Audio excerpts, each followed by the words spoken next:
Hello, എല്ലാവരും എഴുന്നേറ്റായിരുന്നോ?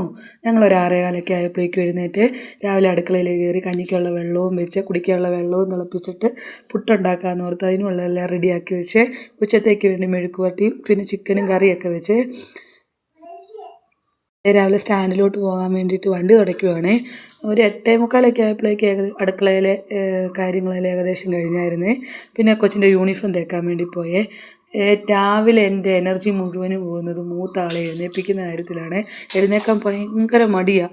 എഴുന്നേറ്റ് കഴിഞ്ഞാൽ പിന്നെ പെട്ടെന്ന് കാര്യങ്ങൾ ചെയ്തോളും. ഇളയാളാണെങ്കിൽ ഇന്ന് എഴുന്നേൽക്കാൻ ഇച്ചിരി താമസിച്ച്, അതുകൊണ്ട് അടുക്കളയിലെ കാര്യങ്ങളെല്ലാം പെട്ടെന്ന് കഴിഞ്ഞ് മുട്ടത്തോരൻ അടുപ്പത്ത് വെച്ചിട്ടുണ്ടായിരുന്നു, അത് ഓടിപ്പോയി ഇളക്കിയേ. ഇതിൻ്റെ ഇടയിൽ ചേട്ടൻ ഒരു ഓട്ടം പോയിട്ടുണ്ടായിരുന്നേ. പഴം മേടിച്ചുകൊണ്ട് വരണമെന്ന് പറഞ്ഞ് ആൾ മറന്നുപോയി. എന്നിട്ട് ചേട്ടായി പറയുവാന്നേ, കടയെ തുറന്ന് വെച്ചിട്ട് കടക്കാരൻ എങ്ങോട്ടോ പോയിന്ന്. നമുക്കറിയത്തില്ലേ, ഉടായ്പ് വരമോ കള്ളത്തരം പറയുന്നതാണെന്നറിയാം. അതിൻ്റെ ആ ഒരു പ്രഹസനമൊക്കെ ആയിരുന്നു ആ സമയത്ത് നടന്നത്. പിന്നെ കുഞ്ഞ് റെഡിയായിട്ട് പ്രാർത്ഥിച്ചിട്ട് സ്കൂളിൽ പോകാൻ തുടങ്ങി. ചേട്ടായി കൊച്ചിനെ സ്കൂളിൽ വിട്ടിട്ട് സ്റ്റാൻഡിലോട്ട് കയറും. എല്ലാവരുടെ വീട്ടിലും ഇങ്ങനെയൊക്കെ തന്നെ ആയിരിക്കും അല്ലേ?